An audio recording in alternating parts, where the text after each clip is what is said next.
Yang saya ingin bicarakan kali ini adalah bahwa memang alhamdulillah kita lalui bulan Ramadan dengan suasana yang berbeda, dan tentunya itu tidak mengurangi nilai ubudiyah kita kepada Allah Subhanahu wa taala. Ada satu pelajaran penting yang barangkali kita ambil kenapa kita memasuki bulan Ramadan ini dengan suasana yang berbeda. Salah satu pelajaran penting itu adalah bahwa Allah ingin menampilkan diri kepada kita bahwa Allah itu adalah Tuhannya semua tempat, semua waktu, dan semua keadaan. Jadi kita sekarang ini misalnya tidak lagi bisa sholat tarawih di masjid-masjid. Untuk Allah mengatakan bahwa salat tarawihmu di rumah-rumah itu tidak mengurangi kekhusyuan, kedekatan kita kepada Allah Subhanahu wa taala.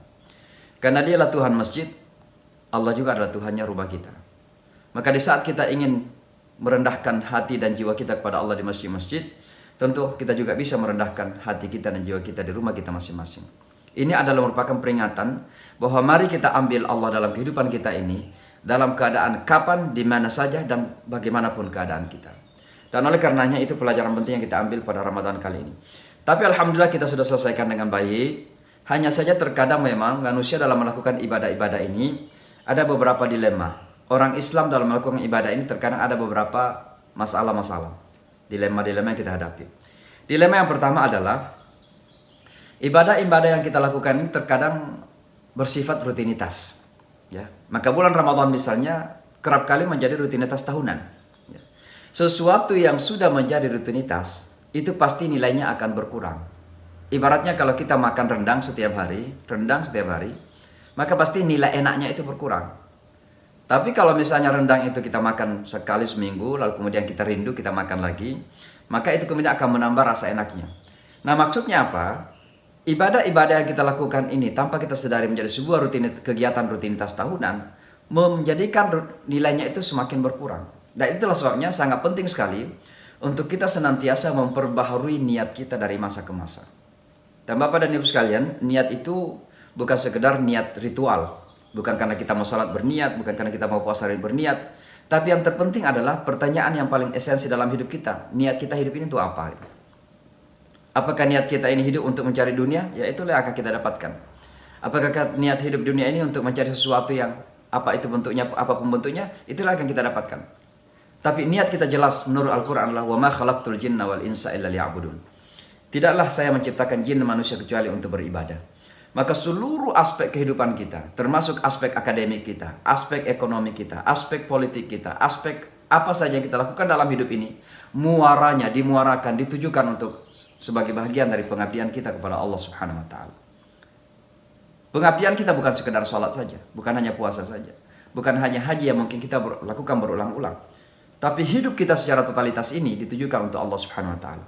Tentu melalui wahana yang berbeda-beda, termasuk pengabdian kepada negara dan bangsa. Bagi mereka yang pejabat negara dan bangsa, mengabdi kepada negara dan bangsa itu adalah menjadi bagian dari amal ibadahnya kepada Allah Subhanahu wa taala.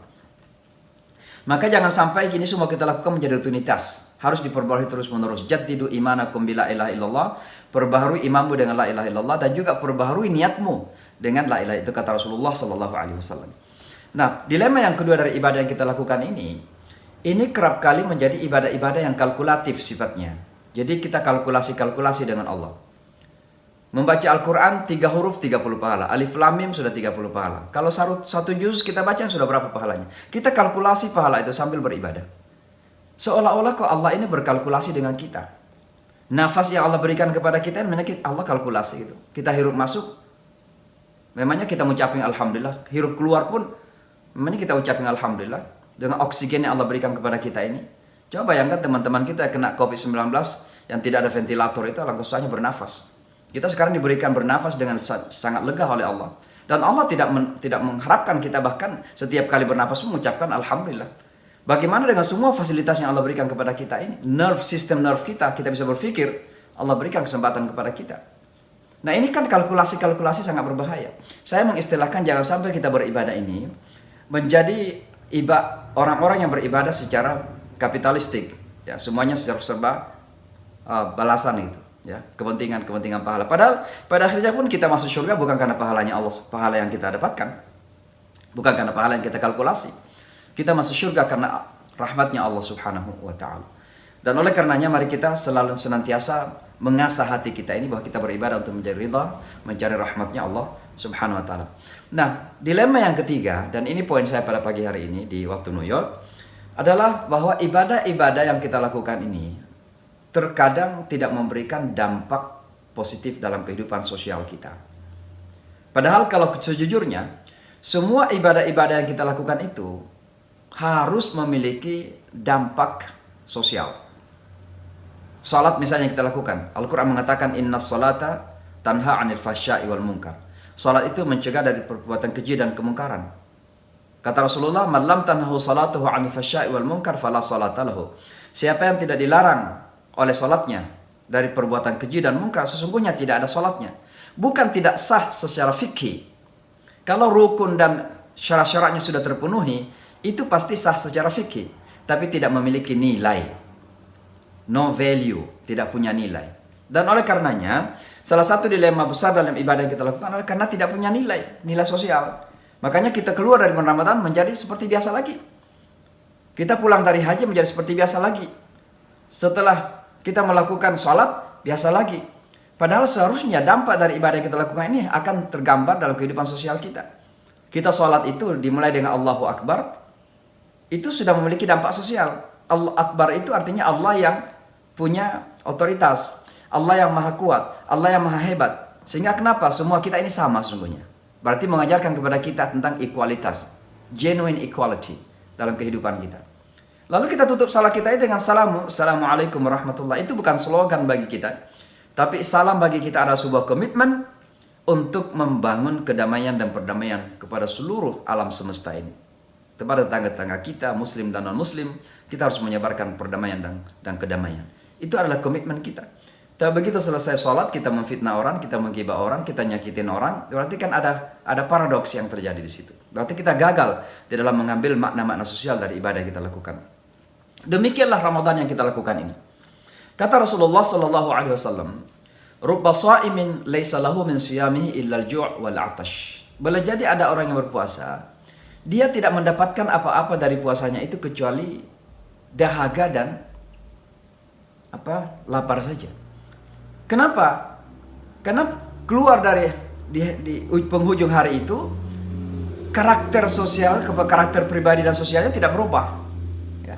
Masih bisa mengucapkan kata-kata kotor, perbuatan-perbuatan yang kurang baik, maka semua ini kembali kepada zero. Dan oleh karenanya puasa Ramadan ini betul-betul harus menjadi puasa yang memberikan dampak sosial kepada kita. Saya mengistilahkan, mudah-mudahan setelah kita keluar dari bulan Ramadan ini, kita telah tertransformasi.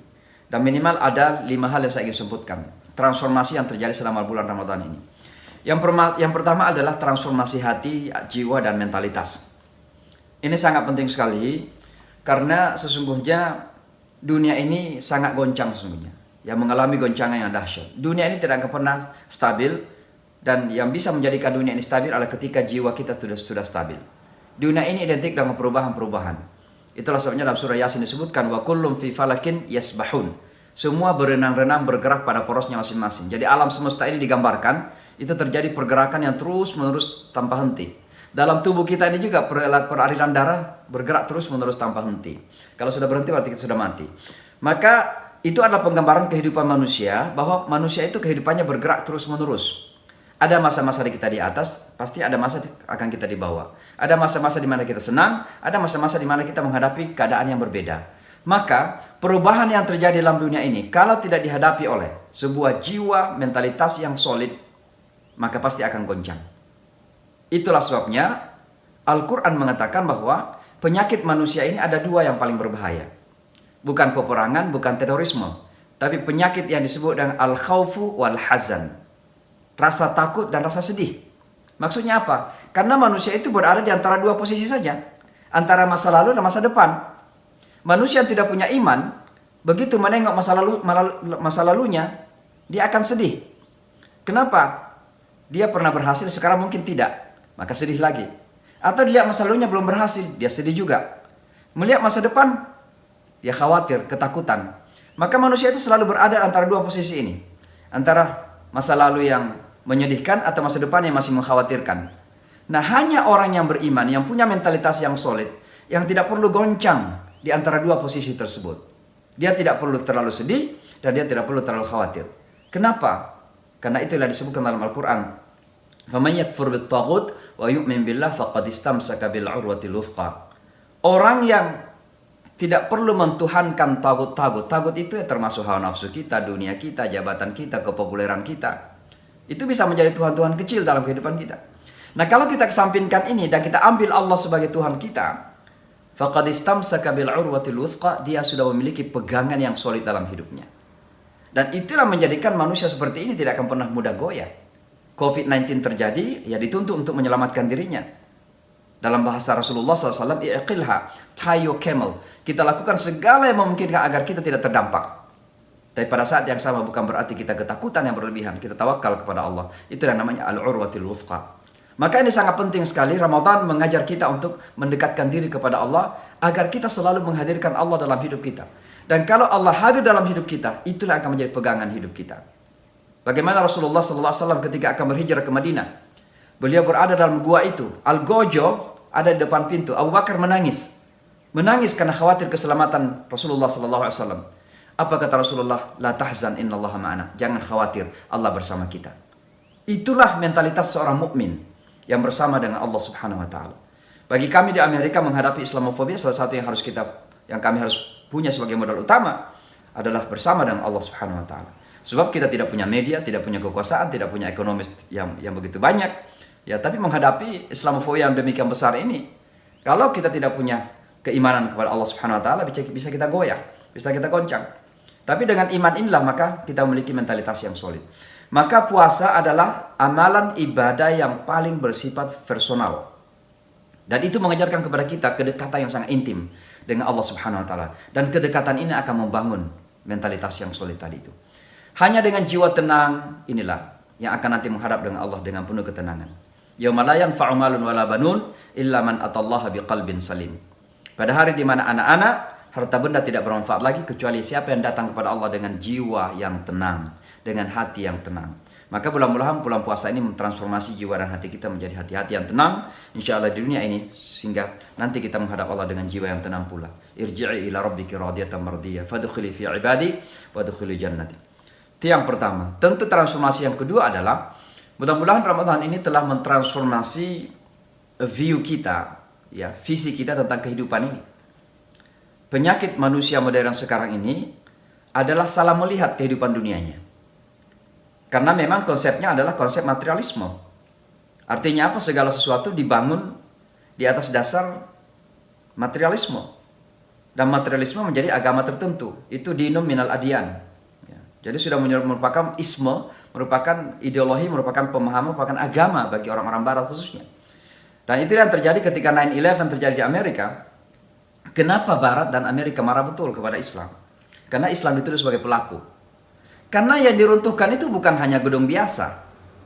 WTC itu adalah simbol kapitalisme dunia. Ya. World Trade Center. Itu simbol kapitalisme dunia. Sekarang sudah diruntuhkan. Dan yang dituduh sebagai pelaku adalah Islam. Maka Islam sudah jelas musuh kapitalisme.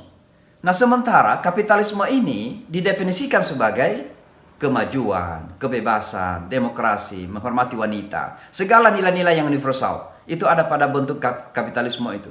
Maka Islam datang sudah meruntuhkan semua nilai-nilai yang baik di dunia ini. Maka Islam menjadi musuh manusia. Kira-kira begitulah singkatnya. Maka betul-betul ketika itu Islam dimusuhi sangat luar biasa. Saya bukan poinnya di sini. Saya cuma ingin mengatakan bahwa isme yang disebut kapitalisme ini memang sudah agama tertentu bagi sebagian manusia. Dan inilah yang menjadi dilema besar dalam kehidupan manusia sekarang ini. Kenapa manusia kerentang melakukan perilaku-perilaku yang sangat merusak? Ya. Zaharal fasadu fil barri wal bahri bima kasabat aydin nas. Kerusakan nampak di darat dan di bumi karena perilaku tangan manusia. Kenapa sampai manusia melakukan pengerusakan? Karena ternyata salah pandang terhadap kehidupan dunia ini. Ya mungkin dari surah An-Nazi'at, kalau Bapak baca di Juz Amma itu ada satu surah setelah surah kedua dari Juz Amma. Namanya An-Nazi'at, itu Allah mengatakan begini. Fa amma man tagha wa athara al-hayata ad-dunya fa innal jahima hiyal ma'wa. Maka barang siapa yang melakukan tughyan, tagha itu artinya melampaui batas, ya. Karena hidup kita ini punya batas-batas, ya. Makan pun punya batas itu. Makan yang kita makan itu punya batas. Ada beda antara kemauan, keinginan, dan kebutuhan. Terkadang keinginan kita makan ini nggak ada batasnya. Tapi kebutuhan kita sebenarnya satu piring udah cukup. Kalau sudah makan rendang dengan satu piring nasi, alhamdulillah udah cukup, udah rasanya udah cukup. Tapi karena kita ingin coto Makassar, soto Betawi, soto Madura, semua kita hantam.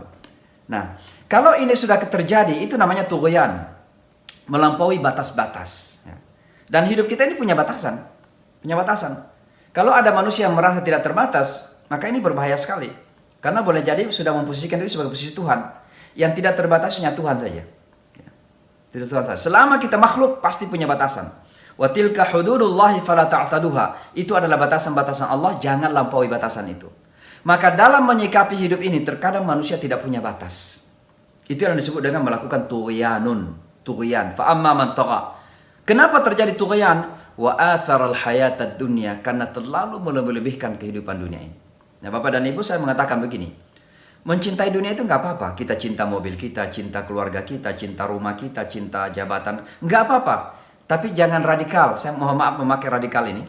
Jangan ekstrim dalam mencintai dunia. Atau bahasa Al-Qur'annya hubban jamma. Wa yuhibbunal mala hubban jamma. Mereka mencintai dunia berlebih-lebihan. Itu radikalisme dalam mencintai dunia. Nah, ketika sudah terjadi radikalisme dalam mencintai dunia, maka yang terjadi kemudian fa innal jahima hiyal ma'wa. Maka jahanam adalah tempatnya. Maka dalam dunia ini terlalu banyak jahanam yang kita lihat. Peperangan-peperangan misalnya yang terjadi di Timur Tengah, itu sudah jahanam betul itu. Jahanam dunia. Bagaimana mungkin teman-teman kita ini dihancurkan rumahnya, anak istrinya terkadang kena bom, betapa banyak orang yang sakit. Ya. Kita bisa membayangkanlah bagaimana keadaan dalam keadaan perang. Ya. Ini sudah jahanam dunia. Ya. Kalau kita lihat peperangan-peperangan yang terjadi di dunia ini, termasuk di Timur Tengah saat ini, dan coba kita peras lagi, kita kaji lebih jauh lagi, ternyata ujung-ujungnya itu kembali kepada konsep tadi itu. Tidak ada lain adalah karena konsep dorongan kapitalistik tadi itu. Kembali kepada konsep media atau konsep materialisme tadi itu. Semua orang karena ingin dunia. Ya.